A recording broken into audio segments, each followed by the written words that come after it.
Pak Surya Paloh ini walaupun kalau pidato kita nggak ada masalah, kita gini, tapi kan tetap secara batin itu kan ada persoalan. Tapi kalau saya lihat semuanya adalah kepentingan bagaimana membuka hubungan kembali walaupun tidak bisa seakrab dulu antara Surya Paloh dengan Jokowi. Dan sudah ditegaskan pada awal bahwa soal wakil presiden diserahkan kepada Anies. Tapi terbukti Anies tidak bisa memutuskan. Maka Anies lah menjadi ketua umum Nasdem kan gitu. Bisa jadi Pak Surya Paloh ini juga takut. Kalau Anies ini jadi presiden, jangan-jangan dia betul-betul jadi ketua umum.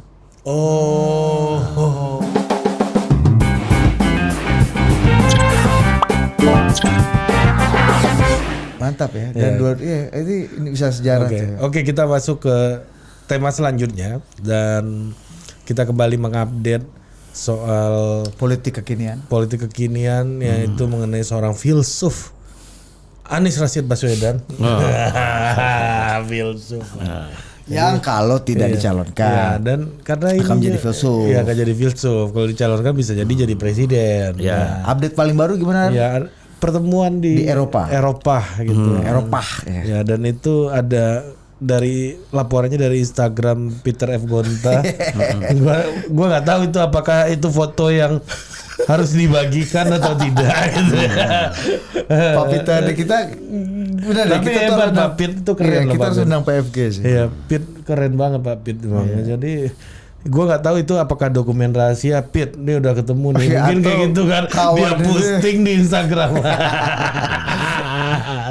Mungkin perlu klarifikasi langsung dari Pak Pit. Benar, dengan cerita-cerita dari Bang Zulfan, Opung Panda dan banyak fakta-fakta lain itu kan menunjukkan selama ini hipotesanya Pak Surya dengan Pak Luhut itu sangat diametral berseberangan.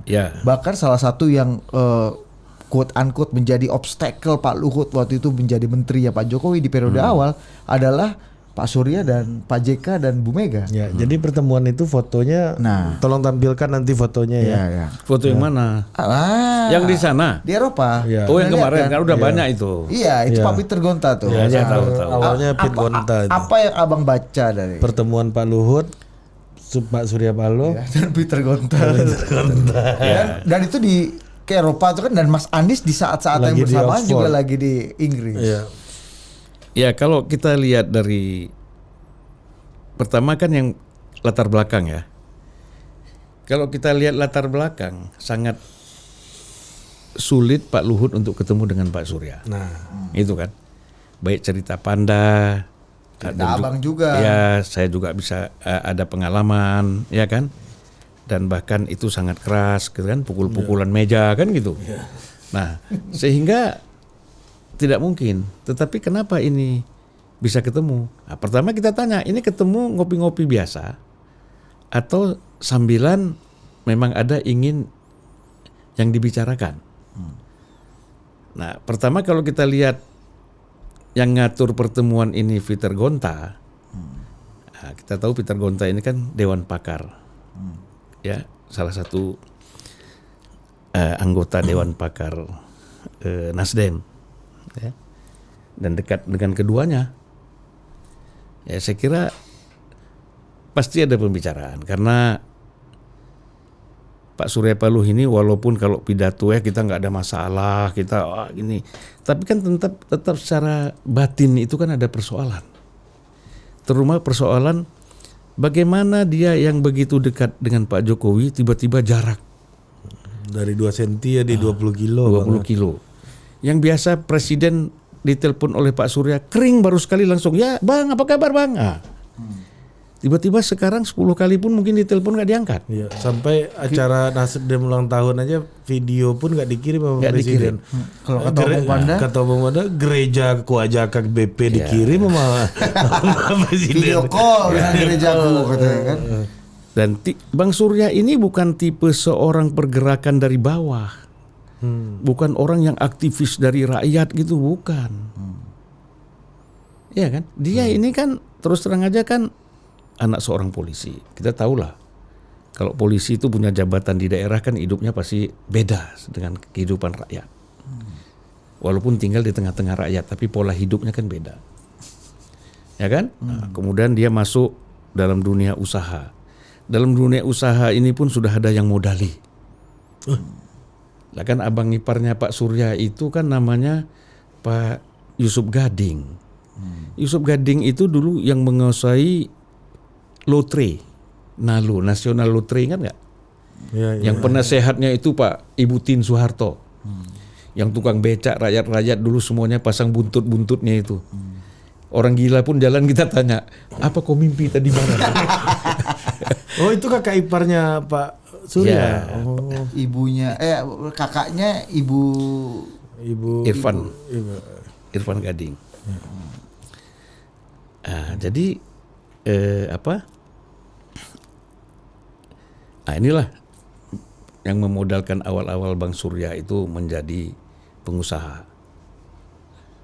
Ya. Nah, tentu beda. Mungkin kalau orang lain yang memang dia orang pergerakan, misal kita ambil contoh misalnya ada saya di HMI itu namanya Judil Heri Yustam, tokoh Malari, ya. Atau misalnya almarhum Eki Sahrudin, atau ada juga tokoh PM Kri, ya saya lupa, tokoh-tokoh GMNI dalam pergerakan itu ya. PM Kri dong, Kosmas Batubara. Ya bisa juga Kosmas, ya. Terus Fahmi Idris misalnya. Oh, nah orang-orang seperti Sugeng Seredi, seperti Hariman Siregar, ya. Marsilam Simanjunta, orang yang memang bergerak di tengah-tengah aktivis yang begitu dahsyat. Mereka ini kalau dijauhin oleh presiden, oleh siapapun biasa itu. Ya kan? Biasalah, kita memang orang politik dari awal kok. Bukan politik formal ya. Gitu. Jadi anggota DPR dari awal, bukan gitu maksud saya. Tapi ini orang pergerakan dari rakyat, pergerakan rakyat nih, aktivis-aktivis yang betul-betul serius keluar masuk penjara. Nah ini orang-orang seperti ini dijauhi presiden, nggak ditemani oleh presiden, apalagi menteri biasa aja emang. Kenapa?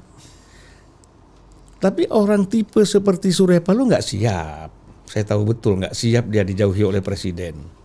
Oleh karena itu bisa jadi kan jangan-jangan Peter Gonta ini memang kau kan dekat juga, Mas. Cobalah kau cari jalan bisa ketemu kita ngobrol-ngobrol ini sama si Opung Luhut ini atau dengan mungkin ya kita kan nggak bisa namanya kan politik itu kan penuh dengan kemungkinan apa yang dilakukan.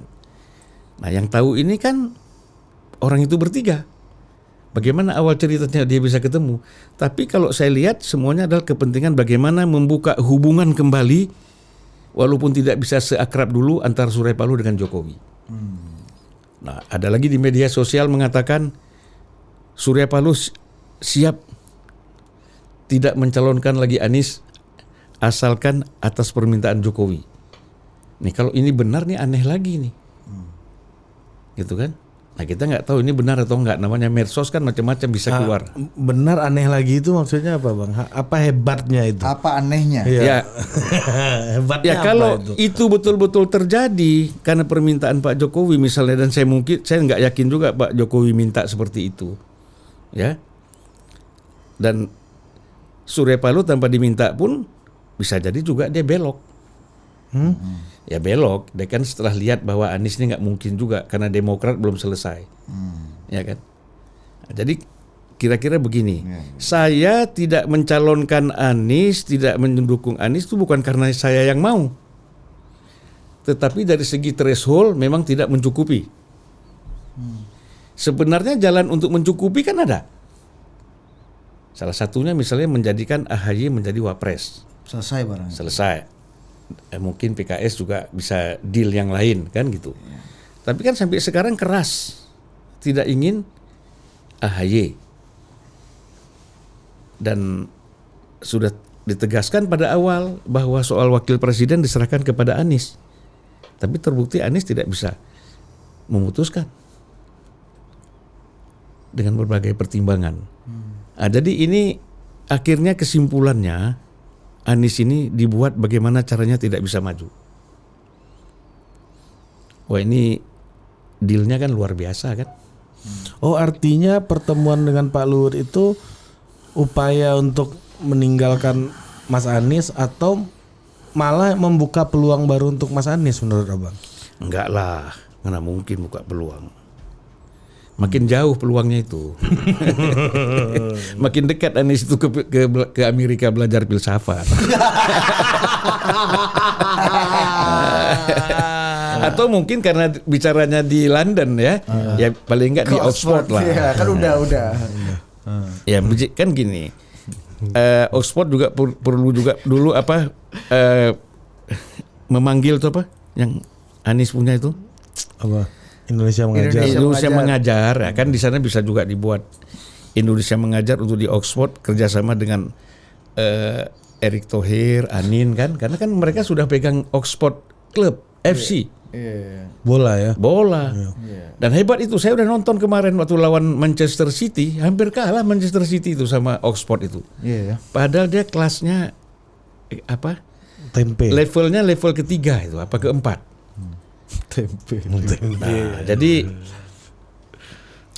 Nah, jadi artinya Anies makin dekat dengan gerbang istana atau makin jauh dengan gerbang istana? Dengan gerbang Oxford.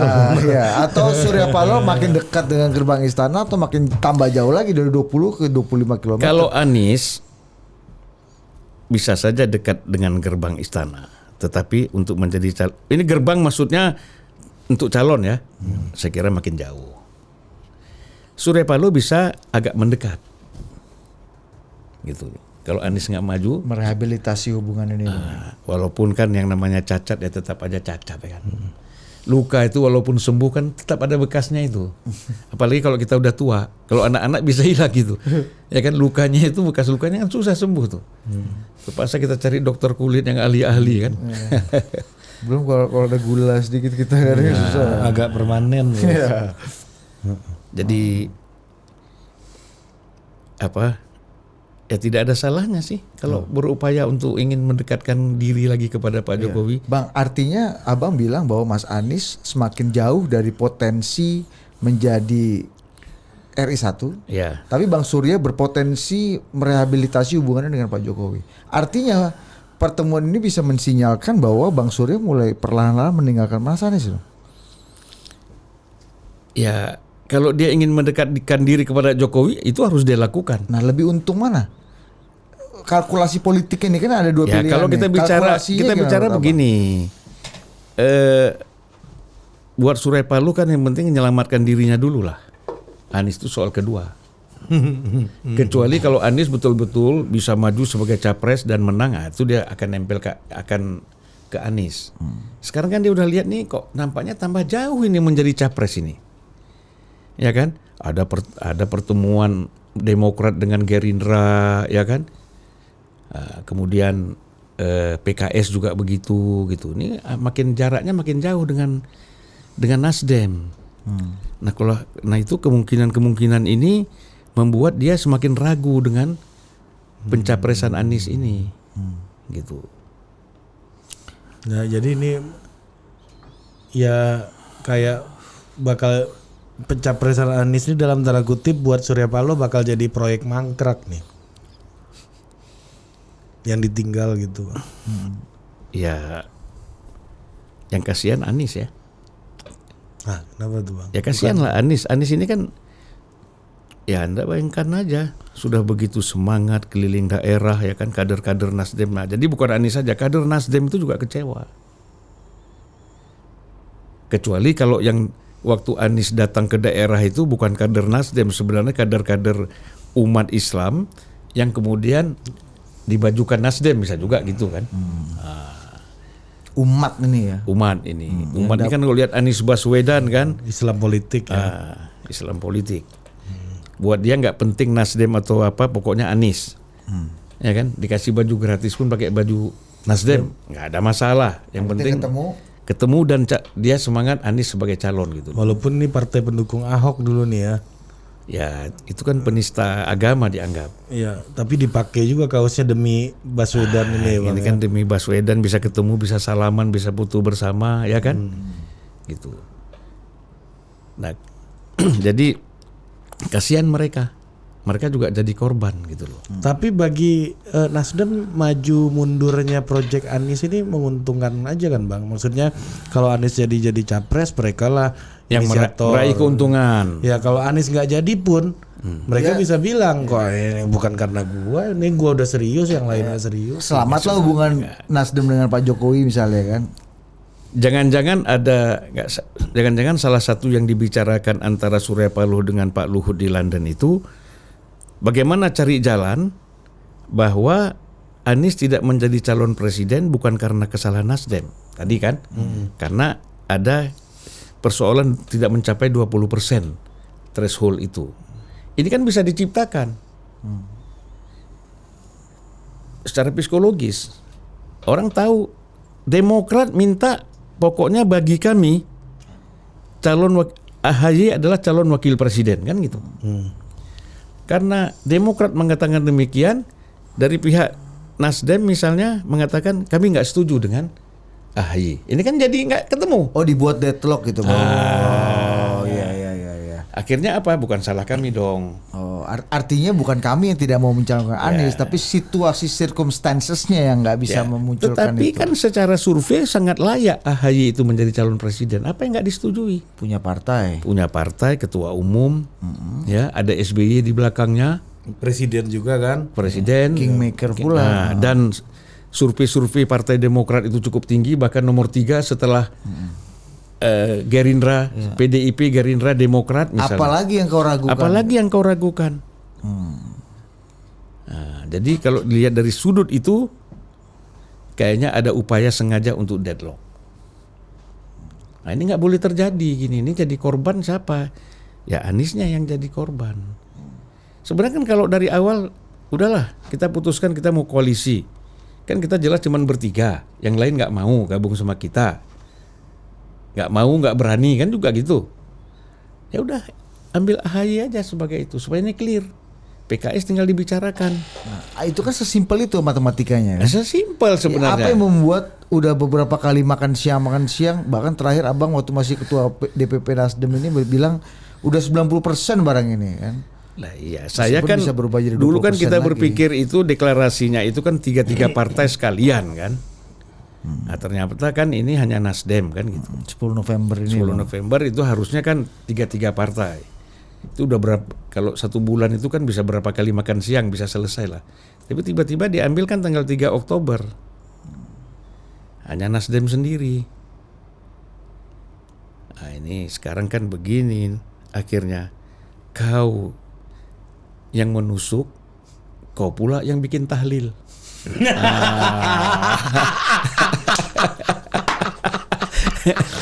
Aduh. Lucu banget kayak menusuk kamu bikin tahlil. Nah, tapi gini Bang. Seandainya lah kita terima fakta bahwa ya udah Pak Surya ternyata lebih ingin memperbaiki hubungan dengan Pak Jokowi. Kemudian tidak mencalonkan Mas Anies dalam konteks ini dengan membatalkan dengan alasan deadlock dan tidak mencapai 20%, dia udah berupaya keras bla bla bla bla gitu kan. Nah, apa maksudnya opportunity yang bisa diambil Mas Anies terkait dengan Nasdem, misalnya jadi ketua umum ini memungkinkan nggak nih gitu?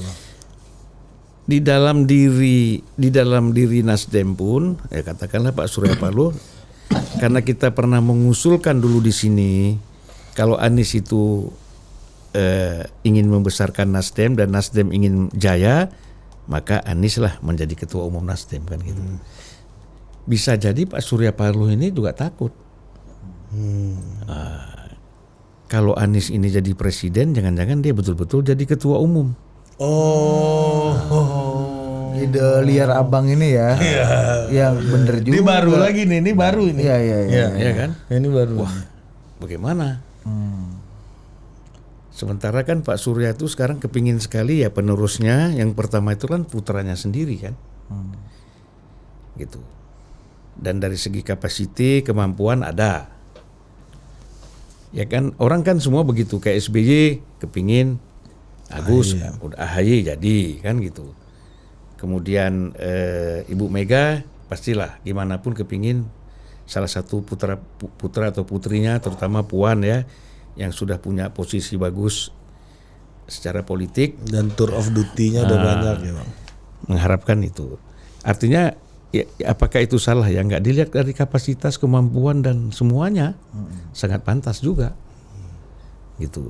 Nah, jadi ada kekhawatiran seperti itu. Iya, jadi Pak Surya itu kayak ini ya Bang, takut dengan idenya yang dia lempar sendiri ini ya. Maksudnya gini, misalnya contohnya saya pernah podcast sama Adri itu dulu, gue cerita soal Elon Musk. Elon Musk tuh pernah bilang gini, ya kalau ditambah investasinya gue bisa bikin orang, ada wartawan nanya, lu bisa bikin manusia abadi hidup selamanya nggak Elon gitu. Oh kalau sekarang udah bisa sampai 85 tahun, tapi kalau ditambah investasinya bisa 100 tahun. Tapi kalau udah 100 tahun gue ditambah investasinya lagi nih, bisa lah seumur orang nggak mati-mati gue bikin gitu. Tapi kalau orang nggak mati-mati, yang bikin perubahan siapa ya kan? Dia takut sendiri sama idenya. Nah Mas Surya juga dalam posisi itu kan. Kalau gue dorong Anies nanti dia jadi ketua umum. Gue jadi apa? Itu pula masalahnya kan? Iya betul. Iya kan? Padahal partai ini gue yang awali, gue yang biayai, gue yang bangun, gue yang pidato sana sini. Sementara nanti demografi pemilihnya akan bergeser kan? Dari tengah yang agak ke kiri kemudian menjadi pelan-pelan ke kanan kan. Akhirnya pemilih asli Nasdem itu jadi ya tergantikan gitu dengan pengikut dan pemilih yang masuk. Itu kan terjadi di Turki ya. Seperti itu. Masa keluar dari mulut Aritanu gue masuk mulut Anies Baswedan. Betul. Benar. Menarik juga. Akhirnya Pak Surya dibayang-bayangi dengan ketakutan oleh idenya sendiri. Itulah yang membuat Pak Surya rela menurunkan egonya untuk bertemu dengan Opung Luhut yang selama ini abang bilang juga punya. Bukan menurunkan egonya, justru menambah egonya. Menambah egonya. Ya, justru dia ditingkatkan egonya dengan menurunkan. Nah, antara Pak Surya dengan Pak Luhut ini siapa yang paling mau bertemu nih Bang menurut abang? Pak Surya lah, nggak mungkin lah Pak Luhut. Ya kan, cuman ya kau nggak ngerti kau, nggak kenal kau sama Surya sama Luhut kau. Partai politik nggak ngerti, politisi nggak ngerti juga Bang. Kan dari segi posisi aja kan kalau kita ambil indikatornya atau tolak ukurnya kedekatan dengan Pak Jokowi, apa urusannya? Aku kan dengan Jokowi nggak ada masalah, yang ada masalah kan kau. Masa pula aku minta ketemu sama kau? Kan gitu kira-kira kata gitu ya. Lu Opung ini kan main kau-kau aja kan karena orang Sumatera Utara dia kan. Tunjukkan ke muka kau. Ku tokok leher kau. Itu kan. Andre. Rosiade abang kita calon gubernur Sumbar ini. Pernah yang minta abang mundur jadi komisaris ini. Pernah dicubit sama Opung Luhur pantatnya kan. Ku tokok ke muka kau. Tokok mulutmu. Oh gitu. Iya. Jadi oke. Menarik. Jadi Bang Surya yang lebih ingin bertemu ini ya. Tapi kan gini Bang, ada cerita-cerita misalnya ini kita kembali lagi aja. Ini kan antara akan berbuah hasil atau tidak. Misalnya ketika Pak Prabowo, kita tahu juga hubungan Pak Prabowo dengan Bang Surya juga abang yang cerita juga bahwa kayaknya agak ngeri-ngeri sedap di masa lalu sehingga pertemuan 5 jam saling umbang antara Pak Prabowo dengan Bang Surya itu kata abang ya itu kau kan itu ya itu romantisme aja lah. Jangan kau buka lagi luka-luka lama kalau tanya terus.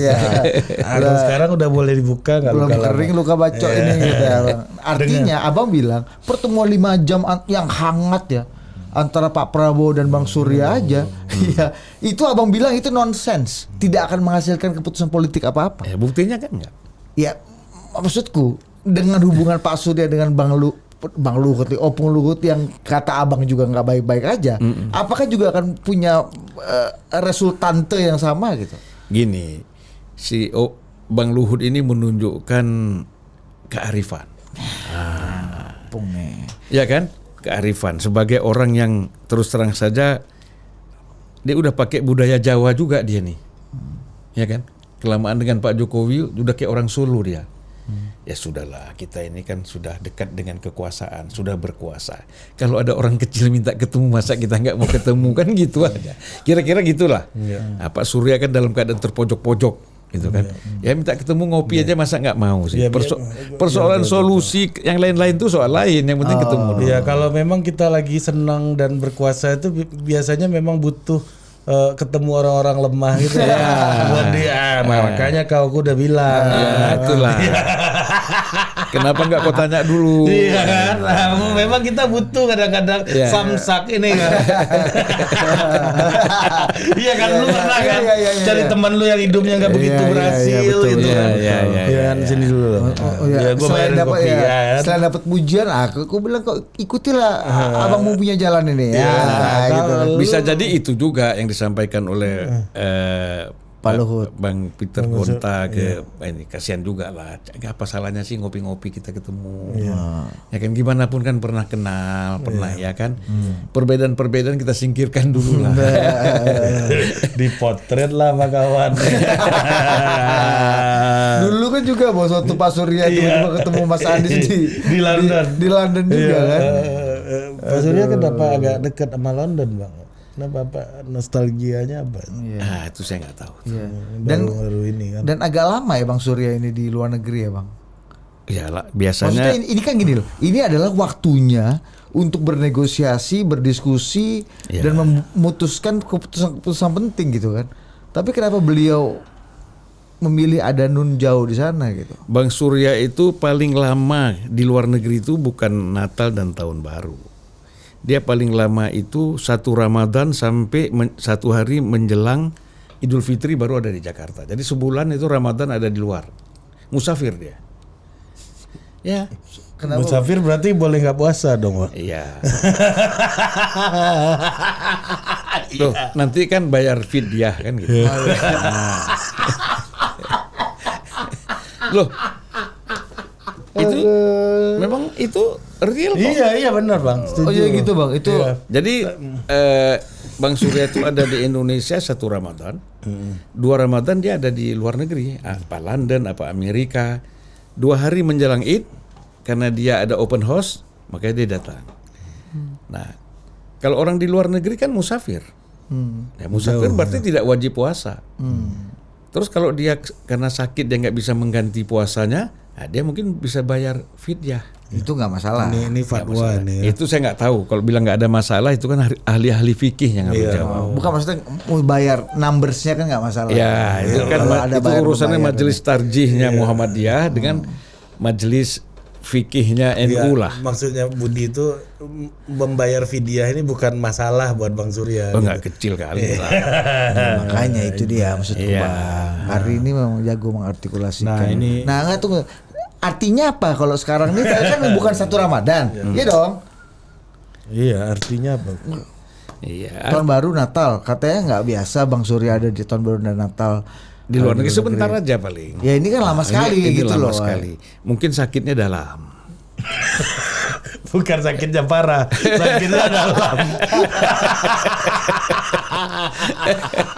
Aduh, kalaupun sakit, tapi saya yakin Bang Surya kayaknya sehat. Kalaupun sakit kita doakan Bang Surya cepat sembuh. Ya dong. Kita nggak boleh. Iya, tapi sakit. Sebeda apapun kita harus mendoakan yang terbaik agar dia sehat. Gitu. Dan dengan kita mendoakan maka kita didoakan juga ya. Iya. Pak Pit Gonta mohon datang ke sini lah Pak Pit Gonta. Iya, PFG ayolah. Dengan foto-foto mantap Anda itu. Saya mau tuh mendampingin Pak Peter Gonta di sini kita boleh juga tuh PFG ya. Kalau dia baik sekali. Iya. Kalau sama saya hubungan baik. Sama saya yang kurang baik beliau. Kenapa? Jadi samsak saya ini beliau. Nah, kaos kakinya nih masih ya. Bang, terkenal banget Pak Peter nih kalau udah ngeliat gue di ini. Pak, I love you so much. Nah, ini yang terakhir nih Bang. Ya. Sebelum kita menutup ada cerita Fir'aun dulu nggak buat hari ini Bang? Ya, kalau kita bicara Fir'aun lagi udah selesai, udah nggak ada lagi lah. Kita kan udah sintesis. Gila kan? Kalau kita sudah ketemu sintesis itu udah nggak ada lagi persoalan Fir'aun. Kecuali kalau kita lagi mencari. Baru ketemu Fir'aun kita. Ini kita sudah bicara sintesis. Udah moksa ini. Mungkin nggak, Bang? Mungkin nggak kalau tadi sintesis abang itu Mega Jokowi, Bang Surya ini akan ada di seberang, otomatis akan berada di seberangnya mereka berdua. Nggak berani juga, nggak berani. Apalagi udah gabung berdua lebih nggak berani lagi, sendiri aja nggak berani. Ngeri. Apalah cerita-cerita hikmah keagamaan dulu lah biar siraman rohani dari Cerita Iran juga nggak apa-apa, cerita Iya. Iran bang. ya, Ahmadinejad kayak apa siapa gitu. Kan dulu banyak disabili Ahmadinejad ini dulu. Sabili atau apa itu pokoknya itulah. Cairul punya Bukan, lupa gua. Bidayah. Ya kasih dulu Pak tausiah singkat 1-2. Saya ini karena karena lama di negara sekuler. Jadi ya kan Belanda itu kan sekuler ya. Sekuler banget. Red Light District tapi udah tutup ya Pak. Ya, jadi saya nggak, sehingga lupa juga hal-hal yang bersifat Cerita agama. Belanda juga Pak. Cerita Cerita Belanda. Aduh. diaspora kita Iya. di sana gimana? Penutup. Ajo Ya. Suryadi kan ada itu. Kalau kita bicara antara Indonesia dan Belanda ini, saya mempelajari dari sudut sistem pola pendidikan kita ini. Panjang pula nih pendidikan. Sedikit. Nah, inilah. Tadi kau minta cerita, orang cerita. Ya, ya. Inilah Kau ini nggak ngerti pendidikan nggak? Kau kadang-kadang. Kita dapat cerita Firaun pengennya tipis-tipis. Cerita pendidikan diangkat ke Ki Hajar Dewantara pula nanti. Politik etis ini dia. Itu ada, kita kenal tuh raja dulu namanya Harun al-Rasyid. Iya. Nah, ini mantap. Tapi nih kalau udah Timur Tengah ini mantap nih. Al-Rasyid ini kan dulu salah satu khalifah Abbasiyah. Ya, Abbasiyah. Setelah Bani Umayyah, Khulafaur Rasyidin, Bani Umayyah, terus Bani Abbasiyah, itu salah satunya ada Harun al-Rasyid. Al-Rasyid. Harun ini mengatakan, coba cari orang yang bisa menghibur aku. Oh ada. Dia ini seperti Nabi Muhammad, dia bilang. Jangan, itu udah tahu kita banyak ceritanya. Cari lagi yang agak bicara-bicara filosof. Janganlah, udah banyak juga itu. Ini ada satu orang aneh, dia bilang. Dia mengaku bisa seperti Nabi Isa. Apa itu?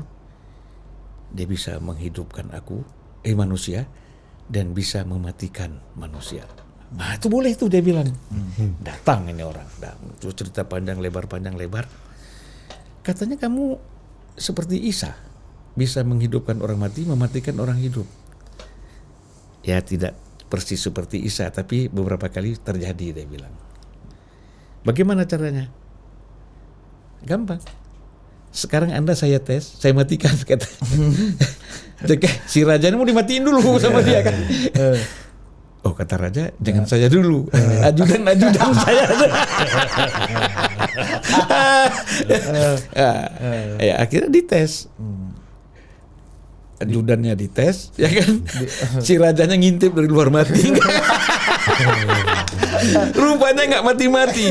Yang jadi orang yang tadi manggil si orang yang ini dibunuh sama raja. Kau bohong ya gue. Mana sistem pendidikan di sini? Tadi kan kita batalkan Belanda.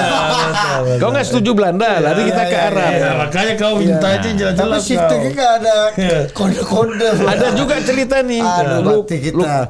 Ini Luqman Lukman Edi. Luqmanul Hakim. Iya. Itu Al-Quran tuh ada satu ayat surat namanya Luqman. Surat Luqman itu ambil dari nama Luqmanul Hakim. Luqman ini bawa keledai. Biasa kalau bawa keledai kan masuk kampung keluar kampung. Sama anak. Sama anaknya. Udah pernah dengar? Belum. Ya. Ini kira-kira aja. Iya, sama anaknya. Berdua di keledai. Masuk satu kampung, ini anak sama bapak nggak ada otak. Masa keledai kecil naikin dua-dua. Akhirnya bapaknya turun nih Luqman. Masuk kampung lagi, lewat satu kampung. Ini katanya anak nggak ada otak. Bapak nggak ada otak. Ya kan? Anak disuruh jalan dia naik keledai. Kalau gitu anaknya dinaikin keledai. Bapaknya yang narik, yang megang talinya. Masuk kampung lain lagi. ini memang anak nggak punya otak. Dia yang naik keledai, bapaknya pula yang narik. Akhirnya dua-dua turun masuk kampung lagi. Ini dua-duanya orang bodoh. Ada keledai jalan kaki. Sampai jumpa.